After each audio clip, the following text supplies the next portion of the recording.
Everyone. आज हम पढ़ेंगे एमीटर। ठीक है, तो मूविंग कॉइल गैल्वेनोमीटर हमने पढ़ा है। तो मूविंग कॉइल गैल्वेनोमीटर का यूज करके हमें डिवाइस बनाने रहते हैं, जैसे एमीटर है, वोल्ट मीटर है। एमीटर का यूज क्या है? To measure the current. Volt meter का यूज क्या है? To measure the voltage across the circuit. ठीक है, अब मूविंग कॉइल गैल्वेनोमीटर से हमें एमीटर बनाना है, पर मूविंग कॉइल गैल्वेनोमीटर की कुछ ड्रॉबैक्स है। ड्रॉबैक्स यानी कुछ डिफिकल्टीज रहती है एमीटर बनाने के लिए, क्योंकि मूविंग कॉइल गैल्वेनोमीटर क्या है? It measure the small current flowing through the coil present in the moving coil galvanometer. Coil जो रहती है, जो मैग्नेटिक फील्ड में रखते हैं हम मूविंग कॉइल गैल्वेनोमीटर में पढ़ा है हमने, उसमें से जो स्मॉल करंट फ्लो होता है वो मेजर करने के लिए मूविंग कॉइल गैल्वेनोमीटर होता है। पर हमें एमीटर जो रहते हैं अलग अलग रेंज के बनाने रहते हैं, जैसे 0 to 1 एम्पियर। आपने स्पीडोमीटर देखा है, आपके गाड़ी का स्पीडोमीटर रहता है, उसमें देखो पॉइंटर रहता है, वो पॉइंटर जैसे स्पीड बढ़ा देता है पॉइंटर स्पीड बढ़ाता है। वैसे ही करंट दिखाने के लिए वो पॉइंटर डिफ्लेक्शन, जहाँ डिफ्लेक्शन कॉइल रहती है, जहाँ डिफ्लेक्शन होता है उस डिफ्लेक्शन को वो पॉइंटर अटैच रहता है। जैसे जैसे डिफ्लेक्शन होता है कॉइल का, वैसे वैसे वो पॉइंटर क्या करता है, अलग अलग वैल्यू दिखाते हैं, बराबर है। पर स्मॉल करंट फ्लो होने मीन स्मॉल करंट ही सिर्फ मूविंग कॉइल गैल्वेनोमीटर मेजर कर सकता है, मीन आप स्मॉल रेंज का ही एमीटर बना सकते हो। पर हमें अलग अलग रेंज के अगर एमीटर बनाने हैं, जैसे 0 to 1 एम्पियर, 0, 0.1, 0.2, 0.3, ऐसे 1 एम्पियर तक, या 2 एम्पियर का बनाना है, या 5 एम्पियर का बनाना है, या 10 एम्पियर का बनाना है। तो to measure the large current हमें मूविंग कॉइल गैल्वेनोमीटर हम यूज नहीं कर सकते। तो उस मूविंग कॉइल गैल्वेनोमीटर को कुछ अरेंजमेंट करके हमें एमीटर में कन्वर्ट करना पड़ता है। जैसे मूविंग कॉइल गैल्वेनोमीटर में क्या होता है कि स्मॉल करंट फ्लो होता है, स्मॉल करंट मेजरमेंट के लिए है वो। अगर लार्ज करंट उसमें से फ्लो होता है, जो पॉइंटर है वो आउट ऑफ रेंज चला जाता है। लार्ज करंट अगर उस कॉइल से फ्लो होगा तो क्या होगा, कॉइल आउट ऑफ रेंज चला जाएगा और डैमेज हो जाएगा, ब्रेक हो जाएगा, वो पॉइंटर क्या हो जाएगा, ब्रेक हो जाएगा। ऐसी पॉसिबिलिटी रहती है। दूसरी पॉसिबिलिटी क्या है कि अगर मैक्सिमम करंट किसी कॉइल से या किसी वायर से, जिसका रेजिस्टेंस, जिसको रेजिस्टेंस रहता है वायर से, अगर मैक्सिमम करंट फ्लो होता है तो हीट जनरेट होती है। ठीक है, due to the flow of currents heat generate होती है, उस हीट के कारण वो मूविंग कॉइल गैल्वेनोमीटर क्या होता है, डैमेज हो सकता है। टू अवॉइड दिस डिफिकल्टी हमें क्या करना है, उस मूविंग कॉइल गैल्वेनोमीटर में कुछ चेंजेस लाके उसको एमीटर में कन्वर्ट करना है, to measure the large current to different range, to measure the current in different range, जैसे 0 to 1 ampere, 0 to 2 ampere, 0 to 5 ampere, 0 to 10 ampere, 100 ampere, ऐसे अलग अलग रेंज के करंट मेजर करने के लिए हम मूविंग कॉइल गैल्वेनोमीटर को एमीटर में कन्वर्ट करते हैं। कैसे कन्वर्ट करना है? अब जो लार्ज करंट है, वो large current moving coil galvanometer से फ्लो होना नहीं चाहिए। तो हमें क्या करना पड़ेगा, उसमें से कुछ पार्ट दूसरे पार्ट से उसको बाईपास देना पड़ेगा, उस करंट को डिवाइड करना पड़ेगा। करंट डिवाइड हो गया मींस क्या है, उसकी वैल्यू कम होगी। तो डिवाइड कैसे करना है? सपोज अब एमीटर कैसे होता है, to avoid this damage breaking, ठीक है, उस मूविंग कॉइल गैल्वेनोमीटर को अलग अलग रेंज के एमीटर में कन्वर्ट करने के लिए क्या करना पड़ता है, अगर ये मूविंग कॉइल गैल्वेनोमीटर है, जिसे G से इंडिकेट करता है, G is the resistance of moving coil galvanometer. G क्या है? It is the resistance of moving coil galvanometer. ठीक है, अब इसमें से अगर करंट फ्लो हो रहा है I, मूविंग कॉइल गैल्वेनोमीटर हमने कहा लगाया, सर्किट में लगाया। सर्किट में से कौन सा करंट फ्लो हो रहा है, एक सर्किट है, सर्किट में मूविंग कॉइल गैल्वेनोमीटर लगाया हमने, तो सर्किट में से करंट फ्लो हो रहा है I। तो I करंट अगर लार्ज है और वो डायरेक्ट अगर मूविंग कॉइल गैल्वेनोमीटर से फ्लो होता है, तो मूविंग कॉइल गैल्वेनोमीटर क्या होगी, ब्रेक होगी, डैमेज हो जाएंगे। ठीक है, मैंने बताया अभी कारण, किस कारण वो डैमेज हो सकती है। तो to avoid this large current हमें क्या करना पड़ेगा, इस करंट को ब्रेक करना पड़ेगा, मींस डिवाइड करना पड़ेगा। इसमें से करंट जो फ्लो होगा, इस ये जो करंट है डिवाइड होगा, एक होगा IG और दूसरा होगा IG। अगर इधर गया मूविंग कॉइल गैल्वेनोमीटर की तरफ, अगर IG करंट गया तो इधर क्या बाकी रहेगा, I, ये इसमें से माइनस हो जाएगा, तो I माइनस IG, इतना करंट इस बाईपास से पास हो जाएगा। तो यहाँ पे एक आपको रेजिस्टेंस लगाना है, जो एक्सेस करंट को इस करंट को छोड़ के जो भी करंट बाकी रहेगा वो करंट को फ्लो करने के लिए, करंट को मैनेज करने के लिए हमने एक रेजिस्टेंस लगाया। इस रजिस्टर को बोलते हैं शंट रजिस्टर। इसे क्या बोलेंगे? Shunt resistor. ठीक है, और इसे हम इंडिकेट करते हैं एस से। इससे क्या इंडिकेट करते हैं? एस से। और ये जो करंट है, ये करंट ऐसे मूव होगा सर्किट में एज इट इज, वो फिर से I बन जाएगा। I क्यों? क्योंकि ये IG करंट यहाँ पे आएगा, ये I माइनस IG करंट यहाँ पे आएगा, तो क्या होगा? I plus I minus IG, ऐसा हो जाएगा वो। ठीक है, तो ये डायरेक्ट I बन जाएगा। ठीक है, समझ में आ रहा है? तो ये जो है शंट रेजिस्टेंस, ये जो शंट रेजिस्टेंस है, इस G रेजिस्टेंस को कैसे है? पैरेलल है। मींस इस G रेजिस्टेंस को पैरेलल है। पैरेलल का साइन सबको पता है S। ये पहली कंडीशन है। आपको शंट रेजिस्टेंस कैसे लगाना है? शंट रजिस्टर कैसे लगाना है? G मूविंग कॉइल करवाने को पैरेलल लगाना है। कैसे लगाना है? पैरेलल। ये अगर आप शंट रजिस्टर पैरेलल लगाते हो तो ये करंट डिवाइड हो जाएगा, तो इसमें से जो एक्सेस करंट है वो करंट बाईपासली फ्लो हो जाएगा, पास हो जाएगा। ठीक है, तो ये गैल्वेनोमीटर जो डैमेज की पॉसिबिलिटी रहती है वो डैमेज नहीं होगा। ठीक है, और इस सब सर्किट को, इन पूरे सर्किट को क्या कहेंगे हम? एमीटर। इसे क्या कहेंगे? एमीटर। पर हमें शंट रजिस्टर कितने रेजिस्टेंस का लगाना है ये भी है, पता होना चाहिए। ठीक है, तो दूसरी कंडीशन है कि ये जो G है it is always greater than S। G means resistor. G is a resistor of moving coil galvanometer. S क्या है?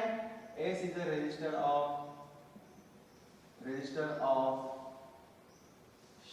shunt resistor. G is the resistance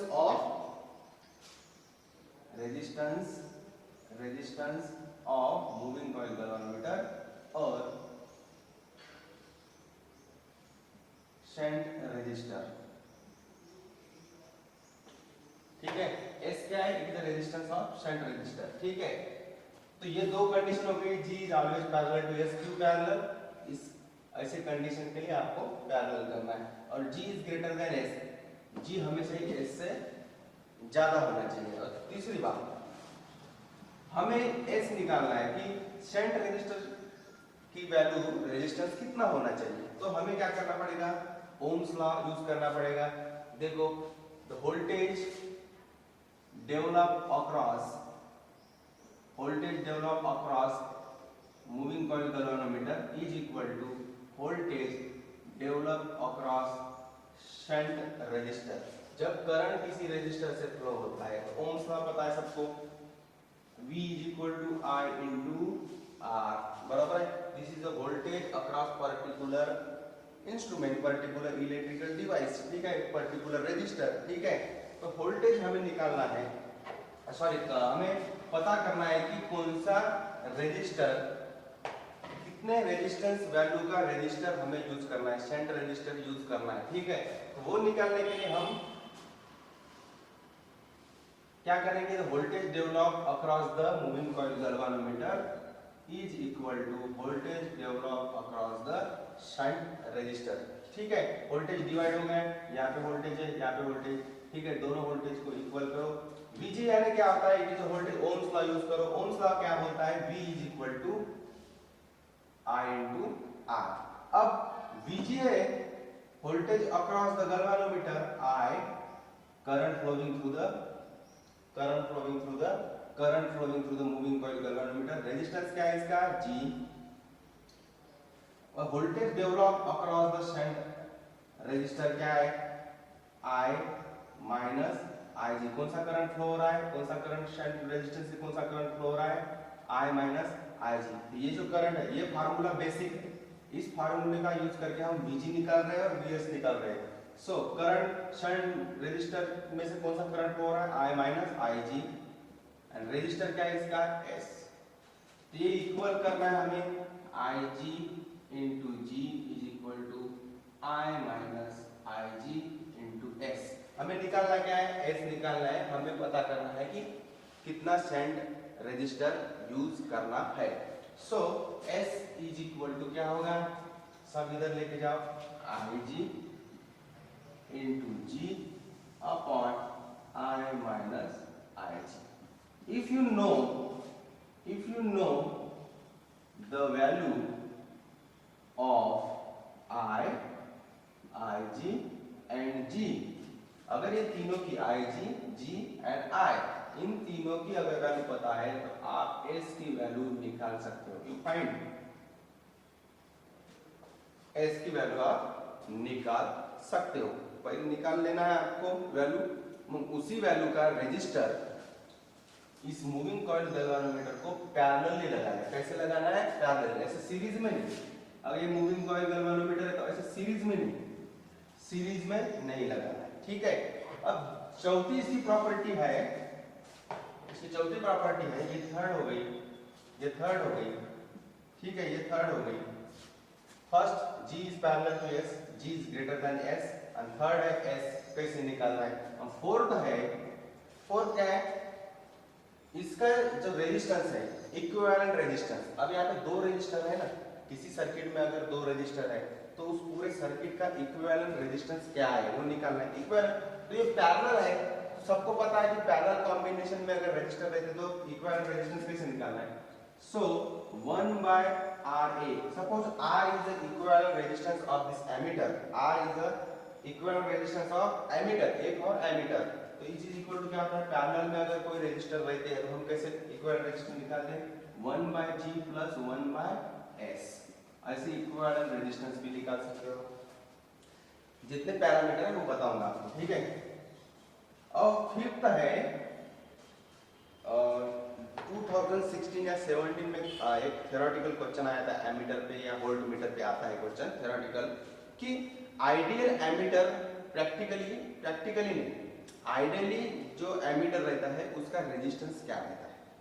तो G is very greater than S, G कैसा रहता है, very greater than S। अगर इसको हम solve करते, देखो इसको सॉल्व करेंगे हम, इसको सॉल्व करते देखो क्रॉस प्रोडक्ट कैसा होगा, 1 by RA is equal to, देखो S plus G, S into 1 S, G into 1 G upon G into S, GS। So इसको अगर हम रेसिप्रोकल लेते, RA निकालना है, इक्विवेलेंट रेजिस्टेंस निकालना है हमें, RA इज इक्वल टू क्या होगा, GS upon S plus G, बराबर है। ये प्रॉपर्टी इक्विवेलेंट रेजिस्टेंस। अब देखो G is very greater than S अगर रहा, शंट रेजिस्टेंस से G अगर गैल्वेनोमीटर का रेजिस्टेंस ज्यादा रहा तो G is greater than S, तो G के सामने S की वैल्यू कुछ नहीं रहेगी, निग्लिजिबल रहेगी। अगर G 100 है सपोज और S अगर 0.001 है तो वो 100.001, इसको हम नियरली इक्वली 100 ही कहेंगे, 100 ही कहेंगे, बराबर। मींस G जो है 100 है शायद, कंसीडर करो, और S अगर 0.001 है तो 100 के सामने इसकी वैल्यू कुछ है क्या। इसलिए बोल रहा हूँ कि G अगर वेरी ग्रेटर देन S तो निगलेक्ट G, निगलेक्ट S, तो अगर S को निगलेक्ट करते हैं तो RA क्या होगा, S को निगलेक्ट करो तो इसमें यहाँ पे क्या रहेगा, बाकी G बाकी रहेगा, G कैंसिल, बाकी क्या रहेगा S, means RA is nearly equal to the shunt resistance. अगर पैरेलल कॉम्बिनेशन में मूविंग कॉइल गैल्वेनोमीटर को अगर शंट रेजिस्टर लगाते हैं तो इसका equivalent resistance nearly equal to क्या होगा, शंट रेजिस्टेंस होगा। ये भी थ्योरेटिकली पूछ सकते हैं या आपको प्रॉब्लम को तैयार करके, उस टाइप का प्रॉब्लम तैयार करके इसको आपको पूछ सकते हैं, ठीक है। So equivalent resistance of the ammeter is nearly equal to the shunt resistance, क्या रहता है, शंट रेजिस्टेंस। इस कंडीशन पे ये है fifth property. First G is parallel to the shunt, G is greater than S। बाद में थर्ड जो है हमें निकालना है S कि कितना शंट रेजिस्टर यूज करना है हमें, तो ये फार्मूला हमने सॉल्व किया है कि voltage develop across the moving coil galvanometer is equal to the voltage develop across the shunt resistors, उसकी वैल्यू पुट की है VG यानी voltage develop across the moving coil galvanometer, ohm's law use किया, I means current flowing through the moving coil galvanometer, R is the resistance of galvanometer, क्या है G है इसका resistance, Ig is the moving the current flow through the moving coil galvanometer, ठीक है। ये सब property आपको एमीटर के बारे में ध्यान रखना है। आइडियली एमीटर का रेजिस्टेंस जो रहता है वो 0 रहता है, ध्यान में रखना। 6 प्रॉपर्टी है इसकी।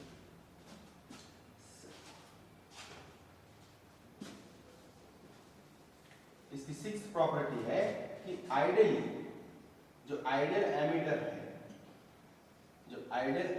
है उसका जो इक्विवेलेंट रेजिस्टेंस है वो नियरली इक्वल टू 0 रहता है। क्या रहता है? नियरली इक्वल टू 0 रहता है, क्योंकि S की वैल्यू जो शंट रेजिस्टेंस की वैल्यू बहुत कम रहती है, G से बहुत कम रहती है, इसका मतलब उसकी वैल्यू ऐसे रेंज में रहती है 0.001, 0.06, 0.05 ओम, इट इज नेग्लिजिबल।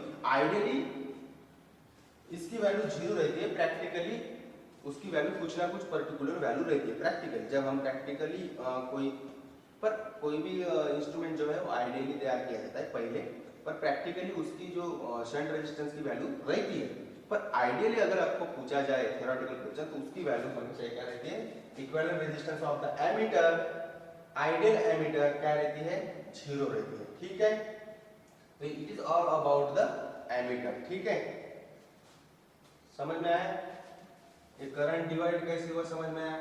2 मार गए यहाँ पे तो करंट आएगा आधा, कुछ करंट रेजिस्टेंस के हिसाब से, कुछ करंट इस मूविंग कॉइल गैल्वेनोमीटर का जो रेजिस्टेंस है उसके हिसाब से इसमें से करंट फ्लो होगा।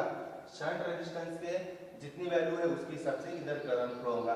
मींस इसमें से अगर 90% फ्लो होता है तो रिमेनिंग कितना है? 10% इधर से होगा। अगर इधर से 70% होता है तो रिमेनिंग 30% इधर से होगा। मींस जो एक्सेस जो करंट है वो करंट उस मूविंग कॉइल गैल्वेनोमीटर को डैमेज होने से बचाता है, ठीक है। उन सबकी मेजरमेंट होती है कि कितना करंट फ्लो हो रहा है, तो फिर वहां पे डिफ्लेक्टोमीटर लगाया जाता है, यानी डिफ्लेक्शन को क्या होता है वो पॉइंटर लगाया जाता है, वो पॉइंटर फिर वैल्यू बताता है कि सर्किट में से करंट कितना फ्लो हो रहा है। वो एमीटर बताएगा कि 0.1 एम्पियर हो रहा है कि 0.2 एम्पियर, डिपेंड अपॉन कि कॉइल कितनी डिफ्लेक्ट होती है, डिपेंड अपॉन कॉइल कितनी डिफ्लेक्ट होगी। जितनी कॉइल डिफ्लेक्ट होंगी उतना ही पॉइंटर वो मूव होगा, बराबर है, क्योंकि current is depend upon deflection, angle of deflection. सबको पता है I is directly proportional to the alpha, ये पढ़ा है हमने मूविंग कॉइल गैल्वेनोमीटर में। यही प्रिंसिपल यहाँ पे यूज होता है, ठीक है। अब हम पढ़ेंगे प्रॉब्लम।